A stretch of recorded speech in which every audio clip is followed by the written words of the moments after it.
গীতাৰ অধ্যায় 18 শ্লোক নম্বৰ 62 ভগৱানে স্বয়ং কৈ আছে যে অৰ্জুন সেই পৰমেশ্বৰৰ শৰণলৈ যোৱা যাৰ কৃপাত পৰম শান্তি আৰু শাশ্বত স্থান অৰ্থাৎ সতলোক প্ৰাপ্ত হ'ব।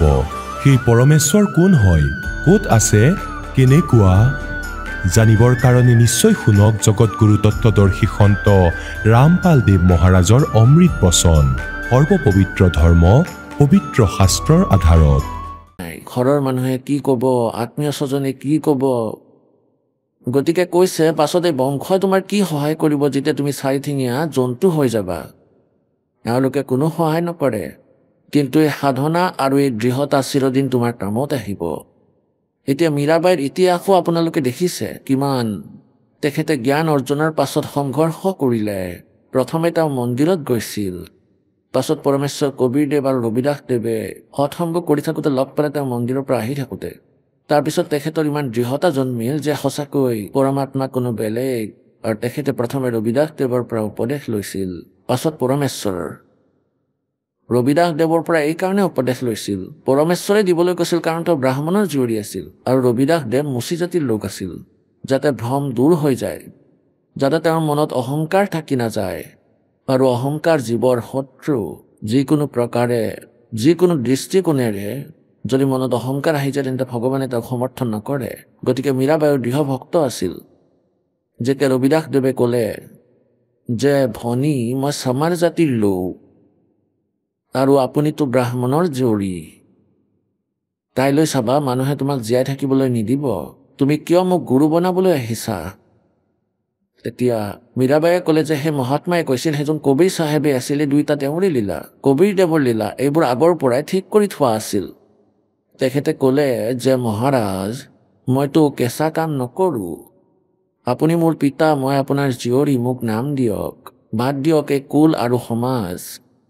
গতিকে পুণ্যাত্মাসকল এনেদৰে আকৌ তেওঁ শৰণ লৈ সৎসংগত, কাৰণ পৰমাত্মা প্ৰায় আহিছিল সেই নগৰত য'ত তেওঁৰ বিয়া হৈছিল। তেওঁৰ স্বামী ঢুকাইছিল, তেওঁ এজন ভাল মানুহ আছিল আগতে।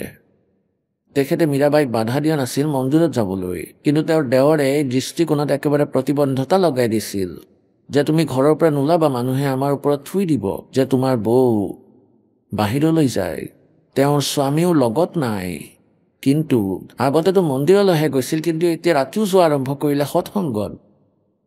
তেতিয়া তেওঁক প্ৰাণে মৰাৰ প্ৰযত্ন কৰিলে, বিষ খুৱাই দিলে মীৰাবাইক তেওঁ, আৰু তেখেতে ভয়ত বিষ পান কৰিলে।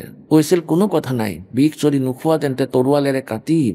মীৰাই ভাবিলে তৰোৱালেৰে কাটিলে বিষাব, তাতকৈ বিষ খোৱাই ভাল, মৃত্যুটো এতিয়া মোৰ অনিবাৰ্য আহিব। বিষ খোৱাৰ পিছতো একো অনিষ্ট নহ'ল।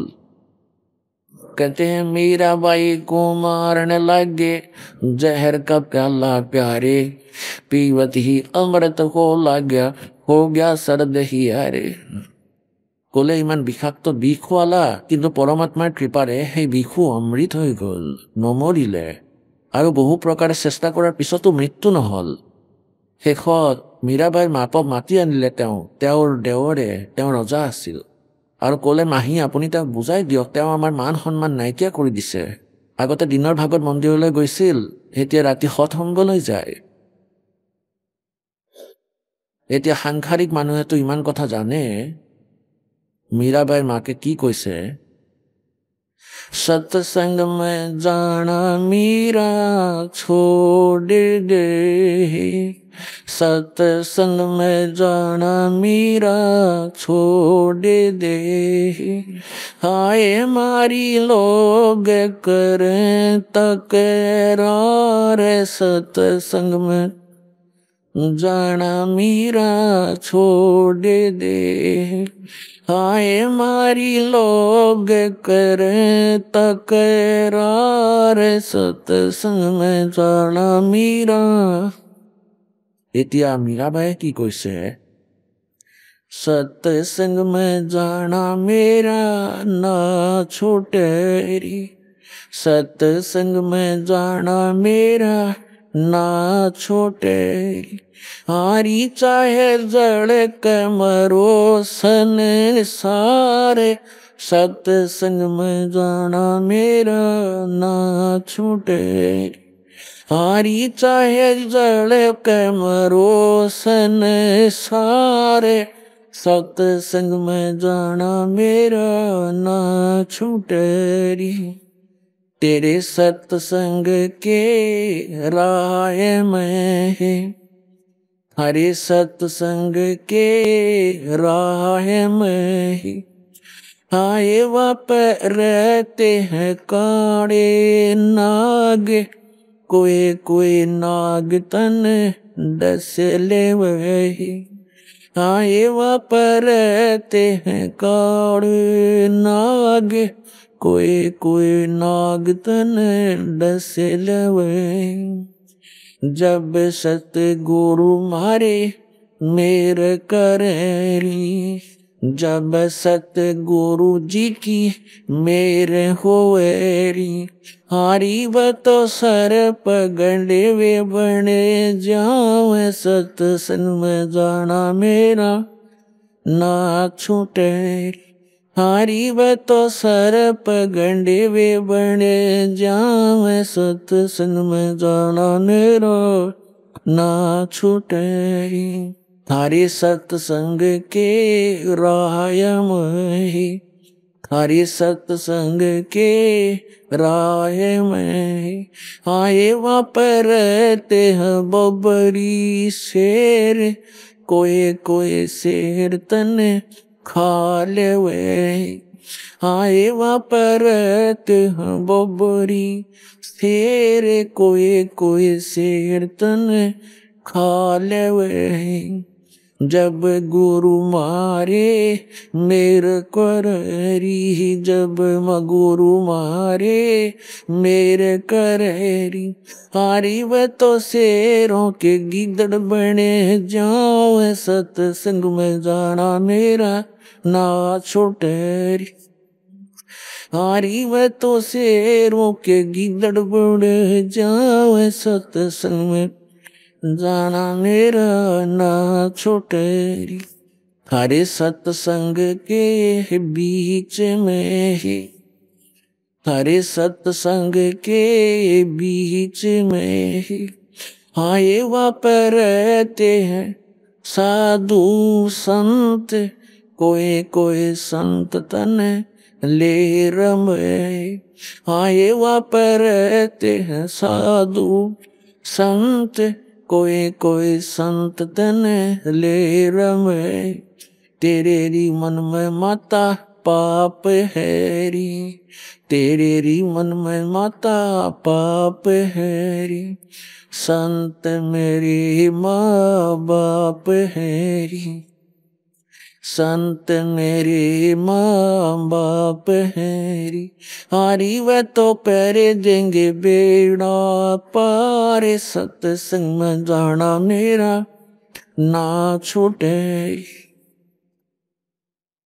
এতিয়া শেষত মাকে কৈছে, वो तो जाते चमारे है ही, वो तो जाते चमारे है ही, इसमें हमारी हार है ही, वो तो जाते चमारे है ही, इसमें हमारी हार है ही, तेरे री लेख माता चमारे हैरी, तेरी लेख माता चमारे हैरी, मेरा सिर जन आरे हैरी, मेरा सिर जन आरे हैरी, हारी व तो मीरा के गुरु रविदास, सत्संग में जाना मेरा ना छूटे, हारी व तो मीरा के गुरु रविदास, सत्संग में जाना मेरा না ছোটেৰি। এতিয়া পুণ্যাত্মাসকল, এই পৰিস্থিতিত এদিন আপোনালোকো আহিব লাগিব। লোক লাজ মৰ্যাদা জগত কি অত্যন্ত বগাৱে। আৰু মীৰাবাইৰ গুৰু তেওঁৰ মাকে সেই খেতে কৰিলে যে তেখেতটো মুচি, আৰু আমি ডাঙৰ পণ্ডিত ব্ৰাহ্মণ, তেতিয়া তেওঁ ক'লে তোমাৰ বাবে মুচি হ'ব পাৰে, কিন্তু মোৰ বাবে তেওঁ ভগৱান। परमात्मा भी कहते हैं गुरु मानस कर जानते तीन और कहिए अंध और महादुखी संसार नगर अग्रगल। बोलो सतगुरुदेव, बोलो सतगुरुदेव की जय। बंदी छोड़ कबीर परमेश्वर जी की जय। बंदी छोड़ गरीबदास जी महाराज जी की जय। स्वामी राम देवानंद जी गुरु महाराज जी की जय।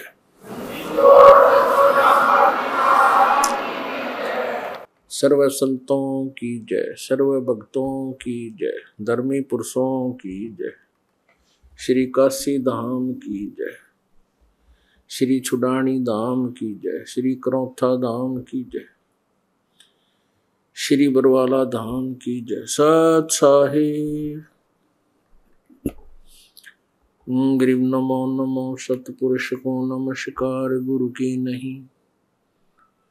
सुर नर मुनि जन साधुआ संतों सर्वस्ती नहीं। सतगुरु साहेब संत सब डंडो तम प्रणाम। आगे पीछे मध्य हुए तिनको जा कुर्बान। नराकार निर्विषम काल जाल वैभंजनम निर्लेपम निज निर्गुणम अकल अनुबेशोन्दनम। सोहम सुरति समाप्तम सकल समाना निर्तलय। उज्ज्वल हिरंबर हरदमं बेपरवा अथाह वार पार नहीं मध्यतम। ग्रीब जो सुमरै सिद्ध होई गणनायक गलताना। करो अनुग्रह सोई पारस पद परवाना। आदि गणेश मनाऊं गणनायक देवन देवा। चरण कमल लो लाऊं आदंत करूं सेवा।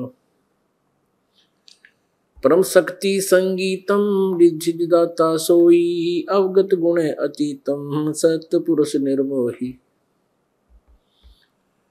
जगदम्बा जगदीशम मंगल रूप मुरारी। तन मन अर्पों शीशम भक्ति मुक्ति भंडारी। सुर नर मुनि जन ध्यावे ब्रह्मा विष्णु महेशा। शेष सहस मुख गावे पूज्य आदि गणेशा। इंद्र कुबेर सरीखा वरुण धर्म राय ध्यावे। समर्थ जीवन जी का मन इच्छा फल पावे। 33 कोटि अधारा ध्यावे शेष 88। उतरे भव जल पारा कट है यम की फांसी। 33 कोटि अधारा ध्यावे शेष 88। उतरे भव जल पारा कट है यम की फांसी। कर जोरों विनती करूं धरूं चरण पर शीश। गुरु जी राम देवानंद जी महाराज ने दियो नाम बख्शीश। कोटि कोटि सिजदा करूं कोटि कोटि प्रणाम।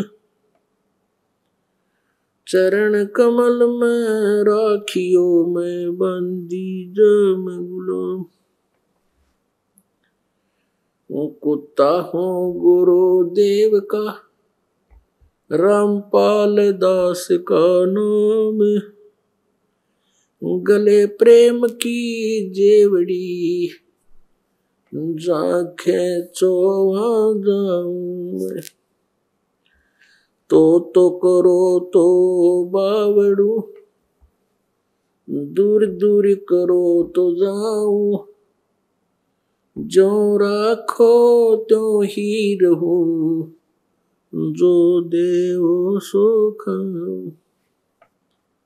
7 द्वीप 9 खंड में गुरु से बड़ा ना कोई। करता करे न कर सके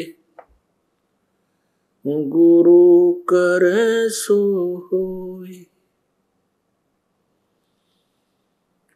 गुरु बिन माला फेरते गुरु बिन देते दान। गुरु बिन दोनों निष्फल हैं चाहे पूछो वेद पुराण। मानुष जन्म दुर्लभ है मिले न बारंबार। तरवर से पत्ता टूट गिरे बहुर न लागे डारे। गुरु बिन काहू न पाया ज्ञाना, जो थो था बुस छड़े किसाना। गुरु बिन वेद पढ़े जो प्राणी, समझ न सार रहे अज्ञानी। जय इब के सतगुरु मिले, सब दुख आँखों रोए। चरणों ऊपर शीश धरूं, कहूँ जो कैडी हो। कबीर साईं मिलेंगे, पूछेंगे कुशलात। आद अंत की सब कहूँ, अपने दिल की बात। गुरुजी तुम ना भूलियो, चाहे लाख लोग मिल जाए। हमसे तुमको बहुत है, तुमसे हमको नहीं। तुमरे विसारे क्या बने, मैं किसकी शरण में जाऊं। शिव ब्रंच मुनि नारद, तिनके हृदय न समाऊं। अवगुण किए तो बहुत किए, करत न मानी हार। बावे बंदा बख्श दियो, बावे गर्दन उतारे। अवगुण मेरे बाप जी, बख्शो गरीब नवाज। जो मैं पूत कपूत हूँ, बहुर पिता को लाज। मैं अपराधी जन्म का, नक्शक भरे विकार। तुम दाता दुख भंजना, मेरी करो संभार। পৰম পিতা পৰমাত্মা পূৰ্ণ ব্ৰহ্ম, সমগ্ৰ সৃষ্টিৰ ৰচয়িতা, কুল মালিক, কবিৰ দেৱ, কবিৰ চাহেব, আল্লাহু আকবৰ। তেওঁ সেই পৰমাত্মা, যিয়ে বাৰাণসীত, কাশীত, ভাৰতবৰ্ষৰ পবিত্ৰ চহৰ কাশীত সতলোকৰ পৰা আহি তাতে বিৰাজমান হৈছিলে। এটি নৱজাত শিশুৰ ৰূপ ধাৰণ কৰিছিলে। লেহেৰতাৰা নামৰ এটা পুখুৰী আছে। সেই পুখুৰীটোত বিকশিত পদুম ফুলৰ ওপৰত পৰমাত্মাই নৱজাত শিশু ৰূপ ধাৰণ কৰি তাতে বিৰাজমান হৈছিলে। এই লীলা পৰমাত্মাই প্ৰত্যেক যুগতে কৰে, আৰু এটা যুগত এবাৰ এনে জীৱন যাপন কৰে, ঠিক সাধাৰণ মানুহে কৰাৰ দৰে। আৰু যিটো এজন সাধকৰ বাবে প্ৰয়োজনীয় হয়, তেওঁ এটা উদাহৰণ এৰি থৈ গৈছে। যদি আপুনি পৰমেশ্বৰক বিচাৰে, তেন্তে ইয়াৰ সম্পত্তি আৰু অন্য আৱশ্যকতাবোৰক বহুত মিনিমাইজ কৰিব লাগিব, অতি সূক্ষ্ম কৰিব লাগিব। পৰমাত্মাই সেই এটা লীলা কৰে, তেওঁ স্বয়ঙেই পৰমেশ্বৰ হয়। স্বয়ং তেওঁ তত্ত্বদৰ্শী সন্তৰ ভূমিকাও পালন কৰে, কাৰণ এই পবিত্ৰ চাৰি বেদে সেই পৰমাত্মাৰ মহিমাৰ বিষয়ে গুণগান কৰে যে সেই পৰমেশ্বৰে এনেধৰণৰ লীলা সদায় কৰিয়েই থাকে। পৰমেশ্বৰে আহি এনে লীলা 600 বৰ্ষ আগতেই 120 বৰ্ষ পৃথিৱীত জনসাধাৰণৰ দৰে এক জীৱন যাপন কৰিছিলে। এই ধৰণৰ লীলা সেই পৰমাত্মাই প্ৰত্যেক যুগতে কৰে। তেওঁ এনেধৰণৰ লীলা কৰে, সেইবাবে বেদে সাক্ষী দিছে, বেদত পৰমাত্মাৰ গুণবোৰে লিখা আছে। নিজৰ সেই লীলা কৰাজনৰ কৰ্ম অনুযায়ী, অৰ্থাৎ সেই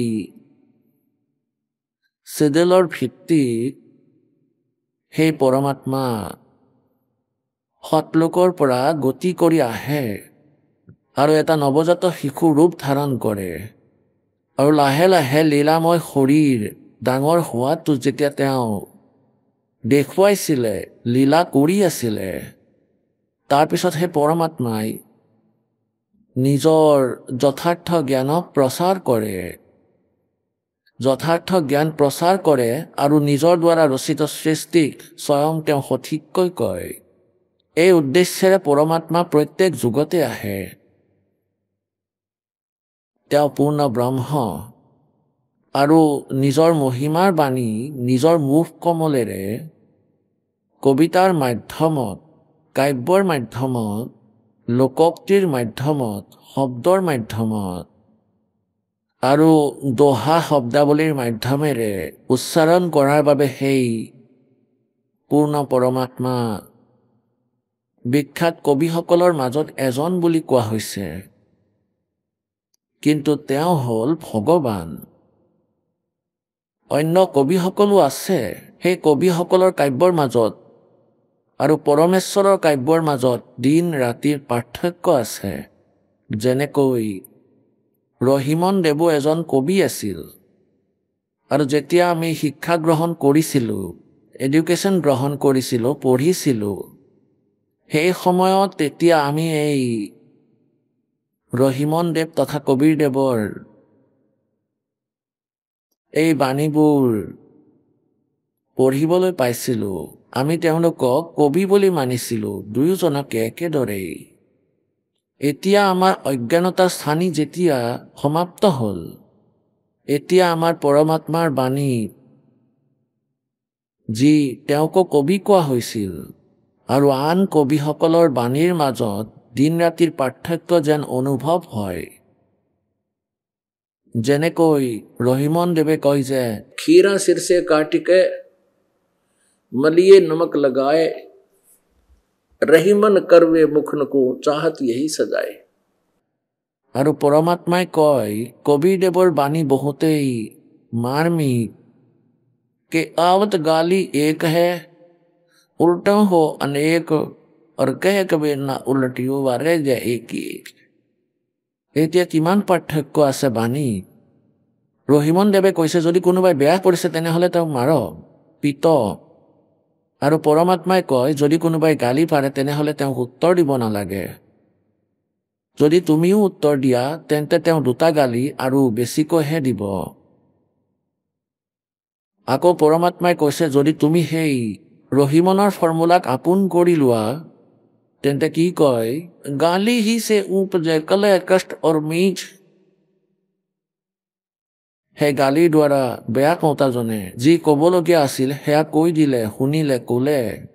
এতিয়া আমিও তেনেকৈয়ে কম, তেতিয়া যুদ্ধ হ'ব আৰু ইয়াৰ জৰিয়তে আকৌ মৃত্যু পৰ্যন্ত হৈ যাব পাৰে।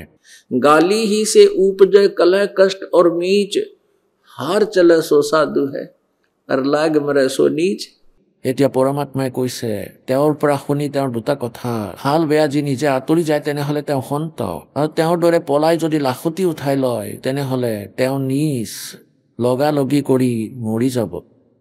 আপুনি মৰক বা তেওঁক মাৰি পেলাওক। গতিকে পৰমাত্মাই ক'লে এতিয়া চাওক কিমান পাৰ্থক্য সেই পৰমেশ্বৰৰ।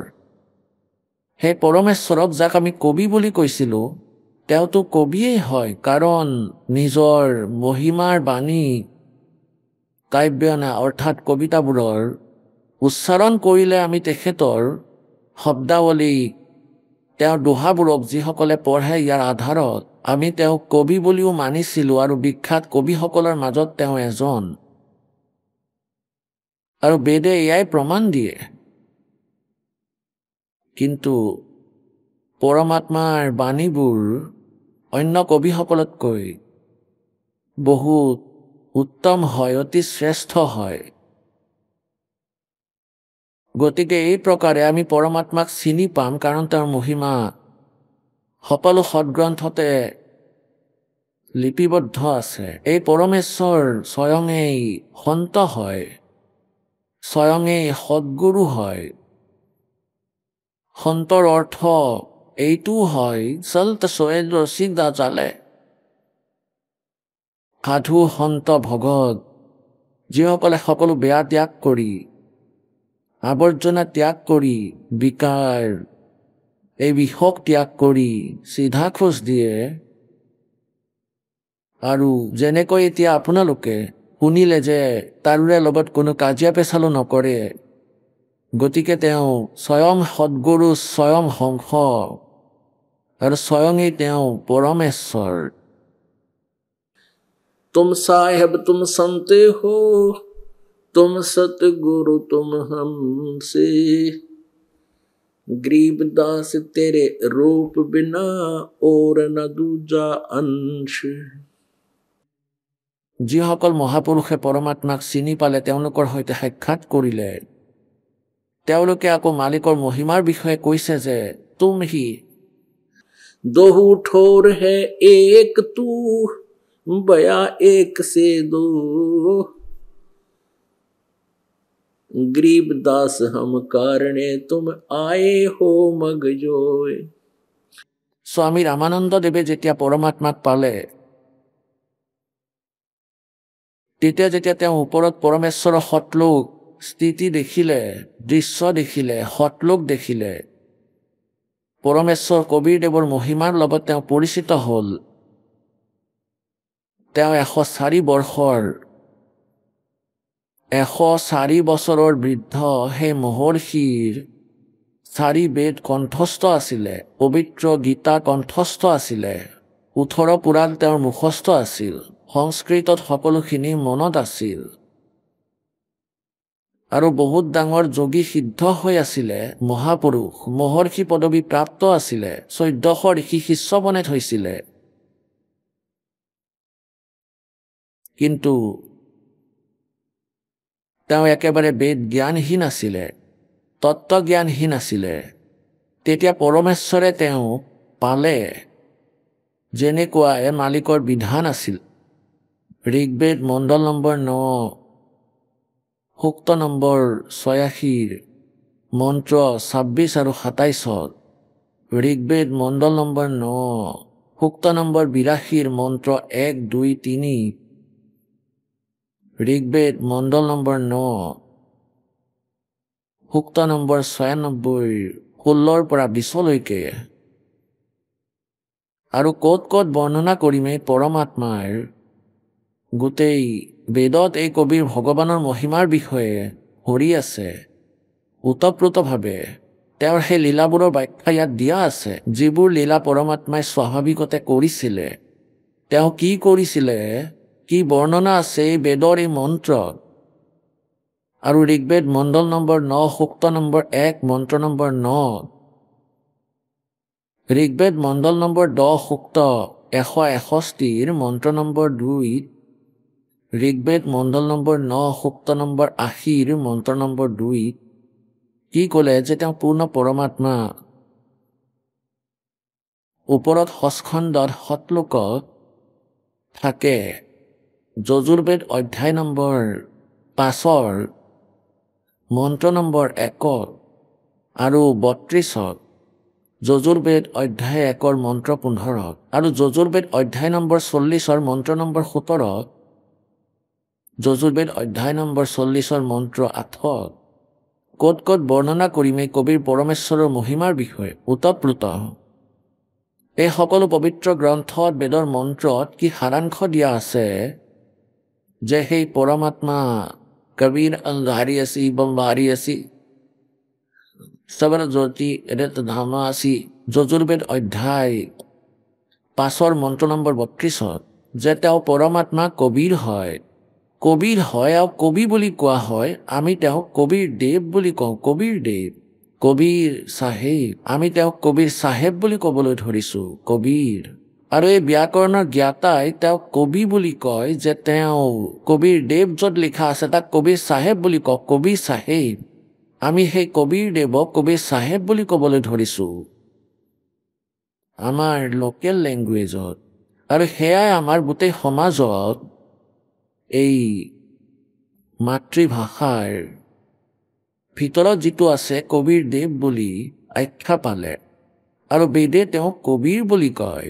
আমি তেওঁক কবিৰ বুলি কওঁ, কবিৰ দেৱ, কবিৰ চাহেব।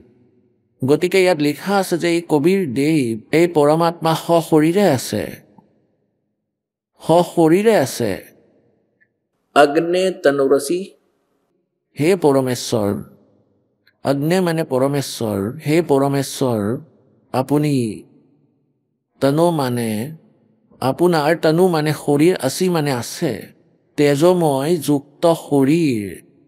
অগ্নেয় শব্দ এই কাৰণে কৈছে যে পৰমাত্মাৰ শৰীৰ বহুত প্ৰকাশময়, স্বয়ং প্ৰকাশিত, স্বয়ং প্ৰকাশমান। তেওঁ এজন নুৰী তত্ত্বৰ দ্বাৰা উৎপত্তি হৈছে। সেই পৰমেশ্বৰ কবিৰ দেৱৰ যিটো শৰীৰ, সেয়া শুক্ৰম অকায়ম এসনাগৰম অবিন্ধল অৱৰ্ণম। আৰু কেনেকুৱা স্বয়ম্ভূ পৰিভূ। আৰু সেই পৰমাত্মা সেপৰি অগাধ, স মানে সেই পৰমেশ্বৰ, পৰি মানে প্ৰথম, সকলোতকৈ আগৰ সনাতন, আৰু আগাত মানে দেহধাৰী। আগাত, গাত মানে শৰীৰ, আগাত মানে সশৰীৰ। তেওঁ সৰ্বপ্ৰথম দেহধাৰী হয়। আৰু তেওঁৰ শৰীৰ শুক্ৰম অকায়ম অসনাবিৰম। সেই পৰমেশ্বৰৰ শৰীৰ মাতা পিতাৰ শুক্ৰৰ দ্বাৰা তৈয়াৰী নহয়। সেয়া বিনা নাৰীৰ, তেওঁৰ শৰীৰত নাৰীৰ কোনো জোৰ যোগাৰ নাই, কেৱল এটা নুৰী তত্ত্বৰ দ্বাৰা গঠিত। আৰু শুক্ৰম অকায়ম, মাতা পিতাৰ দ্বাৰা উৎপন্ন হোৱা শৰীৰ তেওঁ নহয়, কিন্তু তেওঁ সৰ্বপ্ৰথম দেহধাৰী হয় সপৰিয়াগাত। তেওঁ কেনেকুৱা স্বয়ম্ভূ, অৰ্থাৎ স্বয়ং প্ৰকট হওঁতা, তেওঁৰ কোনো জনক নাই। স্বয়ম্ভূ মানে যাৰ কোনো জনক নাই। न सतगुरु जननी जने उनका मान बाप पिंड ब्रह्मण से रहित है जाना तीनों ताप। গতিকে যজুৰ্বেদ অধ্যায় নম্বৰ 5 মন্ত্ৰ নম্বৰ 1 দুবাৰকৈ প্ৰমাণ দিছে যে সেই পৰমাত্মা অগ্নে তনুৰসী, হে পৰমেশ্বৰ আপোনাৰ তেজময় শৰীৰযুক্ত, আপুনি সশৰীৰযুক্ত হয়, আপোনাৰ শৰীৰ আছে, তেজময় শৰীৰ আছে আপোনাৰ। আৰু দ্বিতীয়জনে আকৌ কৈছে विष्णुवे तवा सोम से तनुरसी। বিষ্ণুৱে মানে সকলোৰে ধাৰণ পোষণ কৰিবৰ বাবে, তৱা মানে সেই, সৌমস্য মানে অমৰ পুৰুষৰ, তনু মানে শৰীৰ, আছি মানে হয়। সেই পৰমেশ্বৰৰ সকলোৰে ধাৰণ পোষণ কৰিবৰ বাবে শৰীৰ আছে, অৰ্থাৎ দুটা ৰূপত পৰমাত্মা, এয়া বেদে কৈ আছে। আৰু সেই চকুৰে দেখা সন্ত, যিসকলৰ সৈতে পৰমাত্মাৰ সাক্ষাৎকাৰ হৈছে, আদৰণীয় ধৰ্মদাস চাহেবদেৱ, আদৰণীয় মুলুকদাস চাহেবদেৱ, আদৰণীয় নানক চাহেবদেৱ, আদৰণীয় দাদু চাহেবদেৱ, আদৰণীয় গৰীবদাস চাহেবদেৱ, আদৰণীয় ৰামানন্দ চাহেবদেৱ, আদৰণীয় খিচাদাস চাহেবদেৱ, এই মহাপুৰুষসকলে পৰমাত্মাৰ সেই বৰ্ণনাই কৰিছে যি বেদে কৈ আছে। গীতাৰ অধ্যায় নম্বৰ 15 শ্লোক 1 পৰা 4 কোৱা হৈছে যে ওপৰত শিপা, তলত 3 গুণ ৰূপী শাখা থকা এই সংখ্যাৰূপী আহত গছ অবিনাশী বৃক্ষ হয়। আৰু যিসকল সন্ত ইয়াৰ বিষয়ে সম্পূৰ্ণকৈ ক'ব পাৰিব, ভিন্ন ভিন্ন বিভাগৰ বিষয়ে, যেনে শিপা কোনজন পৰমাত্মা, গাগছ কোন হয়, ডাল কোন হয়, এই শাখা কোন হয়, বেদবিদ, সেইজন বেদৰ তাৎপৰ্যৰ বিষয়ে জানোতা অৰ্থাৎ তত্ত্বদৰ্শী সন্ত হয়। গতিকে পৰমেশ্বৰ কবিৰদেৱে 600 বছৰ আগতেই কৈছিল, अक्षर पुरुष एक पेड़ है, निरंजन वा की डार और तीनों देवा शाखा है ये पात रूप संसार। আৰু শিপা ইয়া পৰোক্ষ হয়, গুপ্ত, যিটো পৃথিৱীৰ ভিতৰত গুপ্ত, যি দৃষ্টিগোচৰ নহয়, ইয়াক খান্দিলেহে দেখা পোৱা যায়। এনেকৈ পৰমাত্মা যিজন মূল, এই গোটেই সংসাৰৰ শিপা, য'ৰ পৰা সকলোৱে আহাৰ প্ৰাপ্ত কৰে, যিয়ে সকলোৰে ধাৰণ পোষণ কৰে, এই পৰমাত্মা তেওঁ পৰোক্ষ যজুৰ্বেদ অধ্যায় নম্বৰ 40 মন্ত্ৰ নম্বৰ 17 দুজন পৰমাত্মাৰ বিষয়ে কৈছে। এজনটো পূৰ্ণ পৰমাত্মা, তেওঁ গুপ্ত সেই শিপা, আৰু এই ব্ৰহ্ম যি বেদৰ জ্ঞান দি আছে তেওঁ কয় মই ব্ৰহ্ম, মোৰ ওম নাম আছে আৰু মই ওপৰৰ স্বৰ্গ অৰ্থাৎ মম মানে সেই ব্ৰহ্মলোকত সেই দিব্য আকাশত থাকো। আৰু গীতাৰ অধ্যায় নম্বৰ 15 শ্লোক নম্বৰ 1 পৰা 4 কৈছে যে এয়া ওলোটাকৈ ওলমি থকা সংখ্যাৰূপী বৃক্ষ, ওপৰৰ শিপাটো পূৰ্ণ পৰমাত্মা পৰমেক্ষৰ ব্ৰহ্ম, আৰু তলত 3 গুণ ৰূপী শাখা, ৰজগুণ ব্ৰহ্মা, সদগুণ বিষ্ণু, তমগুণ শিৱদেৱ। আৰু যিজন সন্ত ইয়াৰ বিষয়ে সঠিক জাননী দিব স্ববেদবিদ, তেওঁ তত্ত্বদৰ্শী সন্ত। তত্ত্বদৰ্শী সন্তক কোৱাৰ পিছত সেই পৰমেশ্বৰৰ পৰম পদক বিচাৰিব লাগে, য'ত যোৱাৰ পিছত সাধক কেতিয়াও আৰু এই সংসাৰলৈ উভতি নাহে। আৰু যিজন পৰমাত্মাৰ দ্বাৰা, যিজন পৰমেশ্বৰৰ দ্বাৰা সংসাৰ ৰূপী বৃক্ষৰ প্ৰবৃত্তি বিস্তাৰিতভাৱে প্ৰাপ্ত হৈছে, অৰ্থাৎ যিজন পৰমাত্মাই গোটেই ব্ৰহ্মাণ্ডৰ গোটেই বিশ্বৰ ৰচনা কৰিছে, আৰু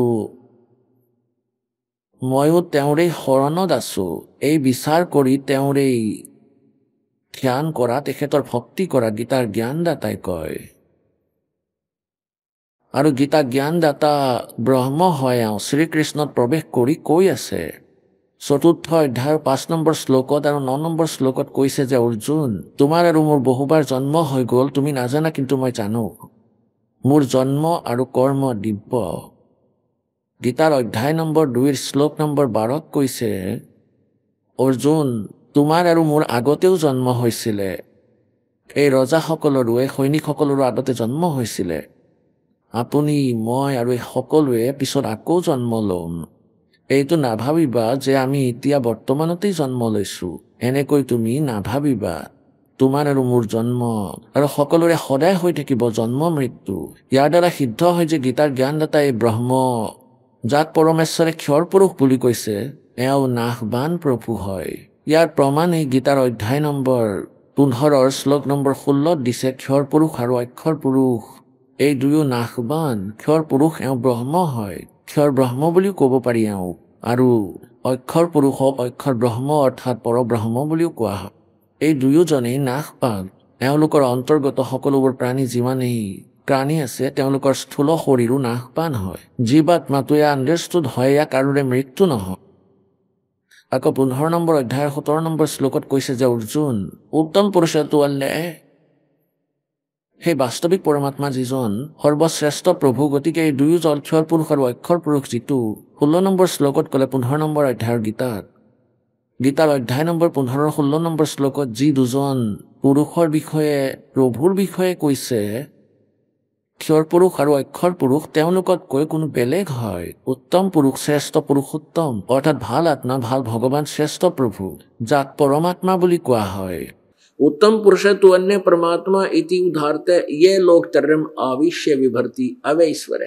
যিজন পৰমাত্মা সৰ্বশ্ৰেষ্ঠ হয়, তেওঁ ক্ষৰ পুৰুষ আৰু অক্ষৰ পুৰুষতকৈ বেলেগ, তেওঁ পৰমেক্ষৰ ব্ৰহ্ম হয়, পৰমেক্ষৰ পুৰুষ, অভাৰঅল কণ্ট্ৰলাৰ হয়, কুলৰ মালিক, আৰু তেওঁকে পৰমাত্মা বুলি কোৱা হয়। আৰু তেওঁ এই 3 লোকত প্ৰৱেশ কৰি সকলোৰে ধাৰণ পোষণ কৰে, তেওঁ অবিনাশী পৰমেশ্বৰ। এতিয়া যি শিপা মূল হয়, মূলৰ পৰা গোটেই সমগ্ৰ বৃক্ষৰ আহাৰ প্ৰাপ্ত হয়, বৃক্ষৰ লালন পালন হয়। পৰমেশ্বৰে আকৌ কি কৈছে কবিৰ দেৱে, अक्षर पुरुष एक पेड़ है, निरंजन वा की डार और तीनों देवा शाखा है, ये पात रूप संसार। অৰ্থাৎ সমগ্ৰ প্ৰাণীৰ সংখ্যাৰূপী বৃক্ষ বুলি যি পৰমাত্মাই কৈছে, তাৰ গা গছ যি প্ৰথমে বাহিৰত দেখা পোৱা যায় মাটিৰ পৰা, সেই গা গছ অক্ষৰ পুৰুষ হয়, ইয়াক পৰব্ৰহ্ম বুলিও কোৱা হয়। আৰু এটা শকত ডাল ওলাই গা গছৰ পৰা আগলৈ গৈ ইয়াক বুজা এওঁ ক্ষৰ পুৰুষ হয়। জ্যোতি নিৰঞ্জন বুলিও কোৱা হয় ইয়াক, যাক ব্ৰহ্ম বুলিও ক'ব পৰা যায়। এওঁ ডাল হয়, ডালৰ আকৌ 3টা শাখা। এওঁৰ পুত্ৰ হয় কালৰ, ব্ৰহ্মৰ, ৰজগুণ ব্ৰহ্মা, সদগুণ বিষ্ণু, তমগুণ শিৱদেৱ। আৰু আকৌ পাতৰূপী সংসাৰ, আমি আকৌ পাতৰূপত আছো। গতিকে এই সকলোৱে ক'ৰ পৰা আহাৰ পায়? শিপাৰ পৰা। বৃক্ষৰ পাত পৰ্যন্ত ক'ৰ পৰা লালন পালন হয়? মূলৰ পৰা, শিপাৰ পৰা। গতিকে এই মূলৰূপী পৰমাত্মা ওপৰত আছে, পৰোক্ষ আছে, আৰু তেওঁ গুপ্ত, তেওঁ পৰমক্ষৰ ব্ৰহ্ম, আৰু তেওঁৱেই সকলোৰে লালন পালন কৰে। এতিয়া পুণ্যাত্মাসকল, প্ৰথমেতো আমি গ্ৰন্থৰ পৰা পৰমাত্মাক বুজিলো। তাৰপিছত আমাৰ সন্মুখত এইটো অসুবিধা আহিল যে সেই পৰমাক্ষৰ ব্ৰহ্ম কোন হয়? এই লীলা তেওঁ কেতিয়া কৰিছে আৰু কেনেকৈ? যেনেকৈ যিমান মন্ত্ৰ আপোনালোকক বেদে ক'লে, ইয়াৰ ব্যাখ্যা ইয়াৰ কৰা হৈছে, ইয়াতে পৰমাত্মাৰ মহিমা আছে। তেনেহলে তেওঁ আকৌ কোন? যাক কবিৰ দেৱ বুলি বেদে কয়, আৰু আল্লাহ আকবৰ কোৰাণে কয়, আৰু যিয়ে 6 দিনত সৃষ্টি ৰচনা কৰি 7 নম্বৰ দিনত সিংহাসনত গৈ বহিলে, তেওঁ কোন হয়? সেই পৰমাত্মা, যাৰ নাম কবিৰ। ইয়াৰ প্ৰমাণ ক'ত? কোনে দেখিছে? গতিকে এই সকলো কনচেপ্ট যেতিয়া আমাৰ ক্লিয়াৰ হৈ যাব, স্পষ্ট হৈ যাব, তেতিয়া আমি ভকত হ'ব পাৰিম, আমি যোগ প্ৰাপ্ত কৰিম। তেতিয়া আমাৰ ভক্তি ষ্টাৰ্ট হ'ব, জড়িত হ'ব, নিৰ্ভয় হৈ, নিশ্চিন্ত হৈ আমি ভক্তি মাৰ্গত খোজ কাঢ়িম। গীতাৰ অধ্যায় নম্বৰ 2 শ্লোক নম্বৰ 53 ক'লে যে, অৰ্জুন, যেতিয়া তোমাৰ বুদ্ধি ভিন্ন ভিন্ন প্ৰকাৰে ভ্ৰমিত কৰা বচনৰ পৰা আঁতৰি এজন পৰমাত্মাতে স্থিৰ হৈ যাব, তেতিয়া তুমি যোগ প্ৰাপ্ত কৰিবা। তেতিয়াতো তুমি ভগত হ'ব পাৰিবা। তোমাৰ ভক্তি সঠিককৈ ষ্টাৰ্ট হ'ব, জড়িত হ'ব। তেতিয়া তুমি সঠিককৈ পবিত্ৰ মনেৰে কৰিব পাৰিবা। তেতিয়া তুমি যোগক অৰ্থাৎ সাধনা তুমি প্ৰাপ্ত কৰিব পাৰিবা। তেতিয়া তুমি ইয়াত থাকিব পৰা হৈ যাবা। এতিয়া সেই পৰমাত্মা নিজৰ মহিমাৰ বিষয়ে নিজে ক'বলৈ আহিছিলে। পৰমেশ্বৰে অনেক ৰূপ ধাৰণ কৰে। এটা সিদ্ধি আছে, এটা সিদ্ধিৰে বহু ৰূপ বনাব পাৰি। সাধাৰণ সিদ্ধ পুৰুষে পৰমাত্মাৰ ভক্তি কৰি আৰু কিছু সিদ্ধি গ্ৰহণ কৰি লয়, অস্থায়ী চুম্বক হৈ যায়। চুম্বকৰ সৈতে যদি লোহা কিছু সময়ৰ বাবে ৰাখি দিয়া হয়, তেনেহলে এইটো অস্থায়ী চুম্বক হৈ যায়। কিন্তু কিছুদিনৰ পিছত সেই চুম্বকীয় শক্তি অট'মেটিকেলি সমাপ্ত হৈ যায়, যিটো ই চুম্বকৰ পৰা পাইছিল। গতিকে এনেকৈ যি সিদ্ধ পুৰুষসকলেও পৰমাত্মাৰ ভক্তিৰ অলপ বেটাৰী চাৰ্জ কৰি লয়, তাৰপিছত তেওঁ সিদ্ধিবোৰ দেখাই দিয়ে এজনৰ পৰা অনেক হোৱাৰ। কিন্তু কিছুদিনৰ পিছত তেওঁৰ সেই সিদ্ধি সমাপ্ত হৈ যায়, আৰু তেওঁ অন্তত এই প্ৰাণীৰ দৰে প্ৰাণী হৈ থাকে। আৰু এই সিদ্ধি পৰমাত্মাৰো আছে। গতিকে সেই পৰমাত্মা সতলোকত এটা স্থানত স্থিৰ, সস্খণ্ডত, সতলোকত, আৰু এটাতকৈ বেছি লোকতো আছে, অৰ্থাৎ ওপৰৰ অলস লোকত, আকৌ আগম লোকত, অনামী লোকত। তাতেও পৰমাত্মা আন ৰূপ ধাৰণ কৰি আন শৰীৰত বিদ্যমান হয়। কিন্তু সেই পৰমাত্মা এজনেই হয়, অনেক হৈও তেওঁ এজনেই হয়। এতিয়া যেনে বহুবাৰ এজন মন্ত্ৰীৰ ওচৰত 3-4টা বিভাগ থাকি যায়। যেতিয়া তেওঁ পৰিবহণ মন্ত্ৰালয়ত যায়, তেতিয়া পৰিবহণ মন্ত্ৰী বুলি নিজৰ পোষ্ট লিখি লয়। আৰু তেওঁৰে ওচৰত ধৰি লওক পৰ্যটক মন্ত্ৰালয় আছে, তেন্তে তাতে পৰ্যটক মন্ত্ৰী হয়। গৃহ মন্ত্ৰালয় যদি তেওঁৰ ওচৰতে আছে, যদি তেওঁ তাত চাইন কৰে, তেনেহলে গৃহমন্ত্ৰী চাইন কৰে, গৃহমন্ত্ৰী বুলি লিখে নিজৰ পদ পোষ্টত। ব্যক্তি কিন্তু এজনেই, অন্য স্থানত অন্য বিভাগত তেওঁৰ সেই পদবীৰ নাম সলনি হৈ যায়।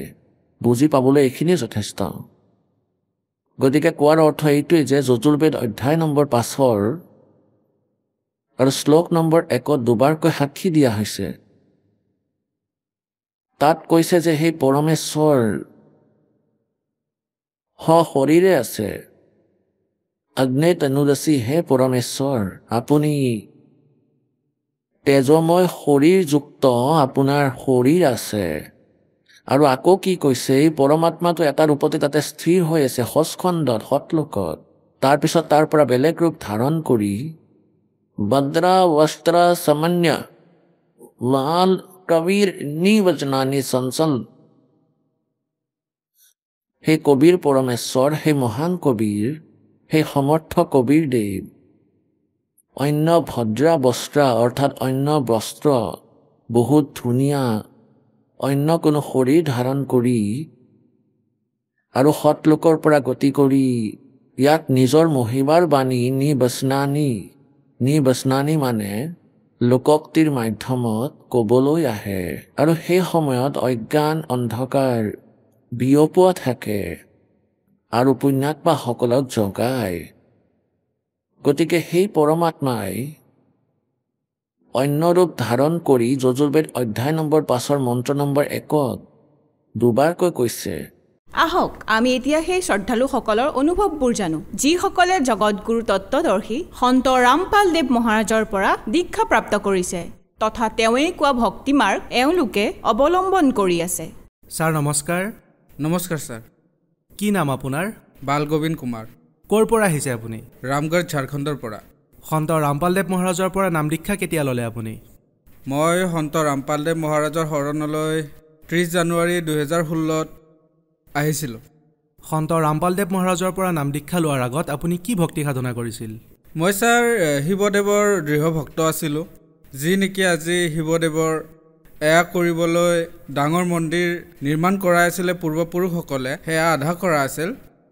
আজি মই কেইদিনমান আগতে সেয়া এৰি দিলোঁ। সকলো জগতৰ মানুহে, মোৰ গাঁৱৰ মানুহে দুখিব ধৰিলে, ক'লে যে এয়া কি তুমি আধা মন্দিৰ যি বনাই আছিলোঁ আমি, আজি সেয়া পূৰাটো কৰি দিলা কিন্তু সেয়া ফিনিছ নকৰিলা। আন গাঁৱৰ মানুহে হাঁহিব, এয়া তুমি ভাল নকৰিলা, তুমি কোনোবা গুৰু শৰণলৈ গুচি গ'লা।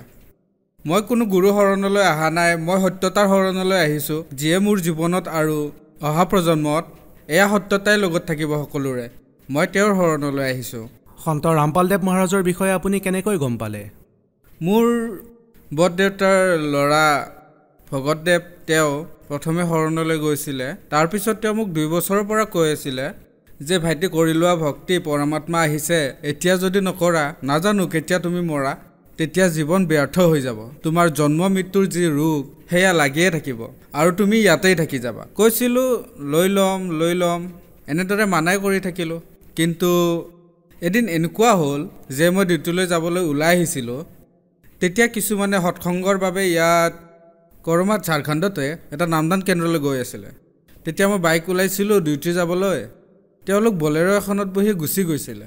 নাজানো মোৰ এনেকুৱা লাগিল যে নহয় আজি যাব লাগিব। ডিউটি নগৈ মই চিধাই গুচি গ'লোঁ। কৈছিলে মোক বলেৰ'তে যাবলৈ, কিন্তু তেওঁলোক আধা দূৰ গৈ পালে। তাৰপিছত মোৰ বাইকতে স্পীডত গুচি গ'লোঁ। তেওঁলোকক 15 কিলোমিটাৰ 20 কিলোমিটাৰ প্ৰায় 15 কিলোমিটাৰ পিছত তেওঁলোকক ফোন কৰি লগ কৰিলোঁ আৰু ক'লোঁ ময়ো যাম লৈ ব'লক। তাৰপিছত তেওঁলোকৰ লগত গ'লোঁ আৰু পৰমাত্মাৰ শৰণত নাম ল'লোঁ। সন্ত ৰামপালদেৱ মহাৰাজৰ পৰা নাম দীক্ষা লোৱাৰ পিছত আপুনি কি লাভ পালে? সন্ত ৰামপালদেৱ মহাৰাজৰ পৰা নাম লোৱাৰ পিছত মোৰ লাভ এয়া হ'ল যে মোক এডাল সাপে এইখন ভৰিত খুটিয়াইছিল, য'ত নেকি সেই সাপে খুটিয়ালে কোনেও জীয়াই নাথাকে। আজি পৰমাত্মাই মোক জীৱিত ৰাখিছে। আজি মই জগতৰ মানুহক দেখি আছোঁ আৰু তেওঁলোকেও মোক দেখি আছে। বহুত মানুহ মোৰ ঘৰলৈ আহিছিলে আৰু কৈছিলে যে জৰা ফুকা কৰা আৰু ডক্তৰক দেখুওৱা। তেতিয়াই এজন ভগতদেৱ আছে মোৰ লগৰ, ৰিমছ হস্পিটেল, যিখন ঝাৰখণ্ডৰ চৰকাৰী হস্পিটেল, তাত থাকে। মই সুধিলোঁ কি কৰোঁ? তেওঁ ক'লে যে নহয়, একো নহয় তোমাৰ। সন্ত ৰামপালদেৱ মহাৰাজৰ শৰণত যোন থাকে তেওঁতো কেতিয়াও ইয়াৰ বাবে পৃথিৱী সাক্ষী যে তেওঁৰ ভকতসকলৰ লগত একো বেয়া হোৱা নাই, যি হৈছে ভালেই হৈছে। যেতিয়া তেওঁ ক'লে মোৰ বিশ্বাস হৈ গ'ল যে নহয়, সন্ত ৰামপালদেৱ মহাৰাজৰ ভক্তিত যদি শক্তি আছে তেন্তে মই জীয়াই থাকিম, নহ'লে নাথাকোঁ। মোৰ মা দেউতাই কৈছিলে যে নহয় ডক্তৰক দেখুৱাব লাগিব, তালৈ যোৱা। মই ক'লোঁ একো নকৰোঁ, যি কৰিব পৰমাত্মাই কৰিব। আজি মই আপোনাৰ সন্মুখতেই আছোঁ আৰু পৃথিৱীবাসীৰ সন্মুখত আছোঁ। আৰু কি লাভ পালে ছাৰ? ছাৰ, এবাৰ মোৰ সন্তানটোৰ সি প্ৰায় 3 বছৰীয়া, সি এবাৰ বিল্ডিঙৰ ছাদৰ পৰা পৰি গৈছিলে, য'ত তলৰ মজিয়াখন চিমেণ্টৰ আছিলে, য'ত সি মূৰ পেলাই পৰিছিলে। আৰু তেতিয়া মই তাৰ মূৰটো এনেকৈ চালোঁ, আৰু তেতিয়া তাৰ মূৰত গাঁত হৈ তেজ জমা হৈ গৈছিলে। কিন্তু আজি সন্ত ৰামপালদেৱ মহাৰাজৰ শৰণত থকাৰ বাবে মোৰ সন্তানৰ একোৱে হোৱা নাই। সি একেবাৰে সুস্থ আৰু ভালকৈ আছে। সি ভালদৰে পঢ়া শুনাও কৰি আছে আৰু একেবাৰে সুস্থ। আৰু এবাৰ এনেকুৱা হ'ল যে মই গাড়ী চলাই থাকোঁতে হঠাতে পাছৰ চকাটো ফুটি গ'ল, আৰু মই গমেই নাপালোঁ কি হৈছিলে। এডাল পোল আছিলে, মই ভাবিলোঁ গাড়ীৰ ইঞ্জিনটো গৈ পোলতে খুন্দা খাব। কিন্তু এনেকুৱা হ'ল যে চিধি পোলৰ ফালে গৈ আছিলোঁ আৰু মাত্ৰ 10 খোজ আছিল, আৰু গতিবেগ 60। কিন্তু গাড়ীখন উঠি গুচি গ'ল বাওঁফালে, আৰু গাড়ীখন এনেকুৱা হৈ যায়, না গাড়ীখনৰ কিবা ক্ষতি হয় না কাৰোবাৰ কিবা ক্ষতি হয়। গাড়ীখন আগৰ দৰেই থাকে। আজি ময়ো সুৰক্ষিত হৈ আছোঁ। আৰু 5জন ভকত মোৰ গাড়ীত আছিলে। গাড়ীখনত প্ৰায় 3 টনৰ লোড আছিলে। সেইবোৰো ঠিকে আছে, সকলোবোৰ ঠিকে আছে। ময়ো ঠিকে আছোঁ। গাড়ীখনৰো একো নহ'ল, মোৰো একো নহ'ল। সন্ত ৰামপালদেৱ মহাৰাজৰ শৰণলৈ গ'লে জগতেই জানে, আৰু সকলো ভক্তই এই কথা কৈছেও, পৰমাত্মাৰ ভক্তিতেই এই শক্তি আছে যিয়ে এইবোৰ কৰিব পাৰে, অন্যথা আনে নোৱাৰে। আৰু ছাৰ, মোৰ ঘৰত প্ৰেত বাধা থাকে। এবাৰতো এনেকুৱা হ'ল যে এজন ওজা মোৰ ঘৰলৈ অনা হৈছিলে, আৰু এনে কথাতেই কৈ দিছিলে যে ছাগলী কাটিব লাগিব। সেইটোৱে লৈ আমাক চান্দা বিচাৰি আছিলে যে মোৰ দেউতাৰ ভায়েকসকলে। তেতিয়া আমি কৈছিলোঁ যে চান্দা নিদিওঁ, আমি এইবোৰ পূজা নকৰোঁ। তেতিয়া মোৰ দেউতাক কাটিবলৈ আগবাঢ়ি আহিল, কৈছিলে যে হয়তো আজি ছাগলী কাটিম, নহ'লে তুমি কিয় নিদিবা? ইয়াত 3টা ভাগ আছে, এটা ভাগ তুমি দিব লাগিব। মোৰ দেউতাই মানা কৰি দিলে। তেতিয়া ময়ো মানা কৰি দিলোঁ যে নিদিওঁ। তেতিয়া ক'লে যে হয়তো আজি ছাগলী কাটিম, নহ'লে তোমাক কাটিম। কিন্তু ইমানখিনি বিশ্বাস আছে যে মালিকৰ দয়াত আজি জীয়াই আছোঁ। এয়া লাভ পালোঁ। ছাৰ, আপুনি যে কৈ আছিলে আপোনালোকৰ ঘৰৰ ভিতৰত যি প্ৰেত বাধাৰ সমস্যা আছিল, সেয়া ঠিক হ'লনে? একেবাৰেই ঠিক হ'ল। আজি মোৰ ঘৰত কোনো প্ৰেত বাধা নাই। সন্ত ৰামপালদেৱ মহাৰাজৰ যি এই জ্ঞান পালোঁ, আজি সেই আধাৰতে আমি ভক্তি কৰি আছোঁ। আৰু সদায় আৰু যেতিয়ালৈকে প্ৰাণ থাকিব এই শৰীৰত, সন্ত ৰামপালদেৱে দিয়া সেই জ্ঞান আৰু সেই ভক্তিক আমি কৰিম আৰু পূৰ্ণ মুক্তি প্ৰাপ্ত কৰিম। সেয়া মোৰ লক্ষ্য। আৰু গুৰুদেৱৰ এই জ্ঞানে আমাক মুক্তি দিব। ছাৰ, সন্ত ৰামপালদেৱ মহাৰাজৰ পৰা নাম দীক্ষা লোৱাৰ আগতে আপুনি কিবা নিচা কৰিছিলনে? হয় ছাৰ, মই কৰিছিলোঁ। আৰু নিচাৰ লগে লগে মই মাংসও খাইছিলোঁ। আগতে যেনেকৈ চিগাৰেট খাইছিলোঁ, কিন্তু আজি যেতিয়া কোনোবাই চিগাৰেট খায়, মই তাৰ ওচৰলৈ গ'লে বমি হৈ যায়। মোৰ সেই দোকানখনলৈ যাবলৈ মন নোযোৱা হৈ যায়। যদিও বিস্কুট আনিবলৈও থাকে, তাত কোনোবাই চিগাৰেট খাই থাকিলে ধোঁৱা ওলালে মই আঁতৰি যাওঁ, তাৰ পৰা বিস্কুটো নলওঁ। চেষ্টা কৰোঁ তাৰ পৰা যদি নল'ব পাৰোঁ ভাল। আৰু ইমান মাংস খাইছিলোঁ যে বজাৰে বজাৰে ঘূৰি ফুৰি যিয়ে মাংস বেচে তেওঁলোকে সেয়া বিচাৰি আনি খাইছিলোঁ। আজি এনেকুৱা লাগে মই বহুত ভুল কাম কৰিছিলোঁ, যেন মোতকৈ বেছি তুচ্ছ আৰু কোনো নাই। গতিকে সেইবাবে মই বিচাৰোঁ পৰমাত্মা সন্ত ৰামপালদেৱ মহাৰাজৰ যি ভক্তি, এই ভক্তিত এয়া আছে, না নিজে কষ্টত থাকিবা, না আন কাৰোবাক কষ্ট দিব পাৰিবা। গতিকে সন্ত ৰামপালদেৱ মহাৰাজৰ জ্ঞানত এয়া আছে। আৰু সন্ত ৰামপালদেৱ মহাৰাজে কয় তেওঁৰ জ্ঞানত এয়াও আছে, আৰু পূৰ্ণ পৰমাত্মাৰো এয়া লিখা বিধান আছে যে য'ত পৰমাত্মাৰ সন্তান সকলো, গতিকে সেই জন্তু, পশু পক্ষী, কীট পতংগ অথবা মানুহ কোনোতো বেলেগ নহ'ল। এয়া সকলো মোৰ ভাই বন্ধু। যদি কাৰোবাক আমি কষ্ট দিওঁ, তেতিয়া পৰমাত্মাৰ বিধান আছে যে আমিও কষ্ট পাম। ছাৰ, সন্ত ৰামপালদেৱ মহাৰাজৰ পৰা নাম দীক্ষা লোৱাৰ পিছত আপুনি আৰু কি লাভ পালে? আৰু ছাৰ, মই লাভ পালোঁ যে আধ্যাত্মিক জ্ঞান যি মই পালোঁ আজি, সেয়া আটাইতকৈ বেলেগ। আৰু মই এই কথা সকলোতে কওঁ যে এই জ্ঞান সৰ্বোচ্চ হয়। মই মোৰ সকলো যিসকল সম্বন্ধীয় আৰু যি বন্ধু আছে তেওঁলোকক কওঁ যে ব'লা, সন্ত ৰামপালদেৱ মহাৰাজে এনেকুৱা জ্ঞান কৈ আছে যি জগতে জানিব লাগে আৰু ক'বলগীয়া। গতিকে তেওঁৰ ভক্তি কৰা আৰু নিজেও যোৱা পূৰ্ণ পৰমাত্মাৰ শৰণলৈ, আৰু সমগ্ৰ পৰিয়ালক, সম্পৰ্কীয়সকলক কোৱা যে ভক্তিবিধি শাস্ত্ৰ অনুকূল এয়াহে, আৰু এয়াই কৰিব লাগে। ছাৰ, আপোনালোকে ঝাৰখণ্ডত থাকে আৰু সন্ত ৰামপালদেৱ মহাৰাজৰ সৈতে জড়িতও। গতিকে আপুনি নাভাবেনে আন সন্তৰ পৰাও আপুনি নাম দীক্ষা ল'ব পাৰিলে হয়, ইমান দূৰৰ পৰা আহি সন্ত ৰামপালদেৱ মহাৰাজৰ সৈতে জড়িত হোৱাতকৈ? ছাৰ, সন্ত ৰামপালদেৱ মহাৰাজৰ ওচৰলৈ যোৱাৰ যি কথা, আমি যে যাওঁ দিল্লী, হাৰিয়ানা অথবা আন ঠাইত, যোৱাৰ কথাটো বাৰু পিছত হ'ব। প্ৰথমতেতো সন্ত ৰামপালদেৱ মহাৰাজ মোৰ হৃদয়ত আছে আৰু যে আশ্ৰমৰ কথা ঝাৰখণ্ডত আজি খন আশ্ৰম খোলা হৈছে আৰু মালিক সন্ত ৰামপালদেৱ মহাৰাজৰ সৎসংগ চলে গতিকে এনেকুৱা কোনো কথা নাই আমি এইবোৰ কৰোঁ কিন্তু লগতে এইটো কথা যে মোক গাঁৱৰ মানুহে কয় যে তুমি যে আশ্ৰমলৈ যোৱা পইচা পোৱা সেইবাবে যোৱা এজন দুজনক আমি কৈ দিছিলোঁ যে এনেকুৱা কোনো কথা নাই সন্ত ৰামপালদেৱ মহাৰাজৰ যি ভক্তিবিধি মই সেয়াহে জানিবলৈ যাওঁ না কি পইচা পাওঁ সেইবাবে যাওঁ পইচা আমি দিহে যাব লাগে কাৰণ যিকোনো জ্ঞান ধৰক আমি যদি কোনো স্কুলত যাওঁ আপুনি পইচা দিহে স্কুল গৈ পাব তেতিয়াহে জ্ঞান পাব তাৰ মানে সন্ত ৰামপালদেৱ মহাৰাজৰ আশ্ৰমত নাম দিয়াৰ নামত পইচা লোৱা হয় অথবা আন কিবা বেলেগ ফিজ লোৱা হয় আশ্ৰমত খোৱাৰ কথাটো বাদ দিয়ক আন যিসকল গুৰু আছে সেই গুৰুসকলৰ মাজত দেখা পাওঁ যে আগত বহাজনৰ পৰা বেলেগ পইচা লয় ঠাণ্ডাৰ দিনত গাত উৰিবলৈ যি গৰম কাপোৰ লোৱা হয় তাৰ বাবে 20 টকা অথবা 50 টকাও দিব লাগে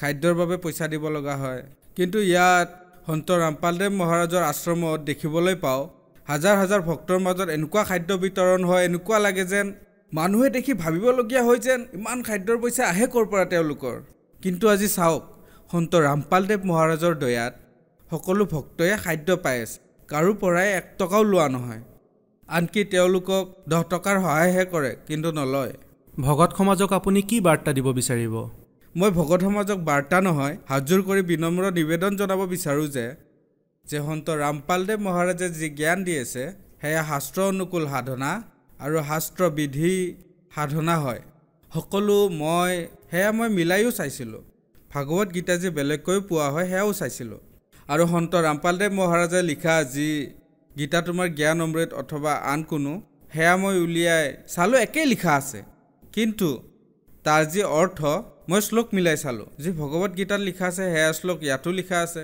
তাৰ অৰ্থ যেতিয়া চালোঁ তেতিয়াহে গম পালোঁ সেই অৰ্থৰ পৰা এতিয়াহে মই বুজি পালোঁ গীতাৰ যি অৰ্থ সেয়া এয়া নহয় মই এই পাৰ্থক্য পালোঁ আপুনি কেনেকৈ গম পালে যে কোনটো শব্দাৰ্থ শুদ্ধ হয় ছাৰ যি শব্দ অৰ্থ পোৱা যায় তাৰ পৰা আপুনি গম পাব এয়া চিম্পলি কোনোবাই যদি পঢ়েও তেন্তে সেই শব্দাৰ্থৰে হিন্দীৰ পৰা ইংলিছৰ ঠিক তেনেদৰে সংস্কৃতৰ পৰা হিন্দীটো পায় এয়াতো সকলোৱে আজিকালি 10th ক্লাছ পঢ়িলেও শব্দাৰ্থৰ বিষয়ে গম পাই যায় আজিকালিতো মানুহে ট্ৰান্সলেট কৰি ল'ব পাৰে শব্দাৰ্থ গম পালে ময়ো তেনেদৰে মিলাই চালোঁ আৰু সঁচাকৈ সেয়া ঠিকেই সন্ত ৰামপালদেৱ মহাৰাজে তেন্তে শুদ্ধ অৰ্থ কয় নিশ্চয় সন্ত ৰামপালদেৱ মহাৰাজে সঁচা অৰ্থ কৈ আছে আৰু জগতকো কৈ দিছে যে এয়া শুদ্ধ আৰু যেতিয়া মানুহে এই জ্ঞানক বুজি আগুৱাই আহিব ধৰিছে মোৰ আৰু লাগিল যে নহয় এয়াই শুদ্ধ এজন মানুহ মূৰ্খ হ'ব পাৰে 4জন মূৰ্খ হ'ব পাৰে হাজাৰ হাজাৰজন আছে এজন ডক্টৰক দেখিলোঁ MBBS ডক্টৰ তেওঁ ৰামপালদেৱ মহাৰাজৰ শৰণত আছে এজন ইঞ্জিনিয়াৰো আছে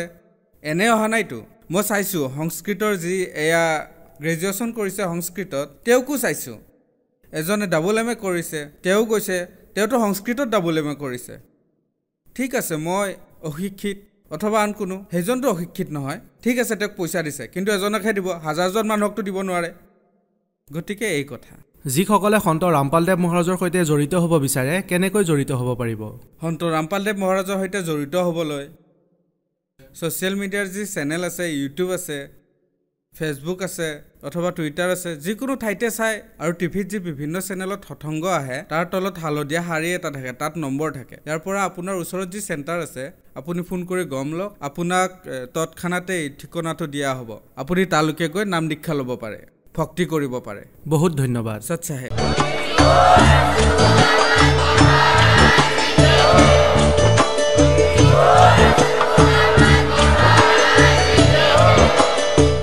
আপুনি শুনি আছিলে জগতগুৰু তত্ত্বদৰ্শী সন্ত ৰামপালদেৱ মহাৰাজৰ মংগল প্ৰবচন অধিক জানিবৰ বাবে ভিজিট কৰক আমাৰ ৱেবছাইট www.jagatgururampalji.org সন্ত ৰামপালদেৱ মহাৰাজৰ শুভ আশীৰ্বাদত সমগ্ৰ বিশ্বতে 500তকৈও অধিক নাম দীক্ষা কেন্দ্ৰ আছে য'ত সন্ত ৰামপালদেৱ মহাৰাজৰ দ্বাৰা বিনামূলীয়া নাম দীক্ষা দি থকা হৈছে আপোনাৰ নিকটৱৰ্তী নাম দীক্ষা কেন্দ্ৰৰ ঠিকনা জানিবলৈ সম্পৰ্ক কৰক 8222880541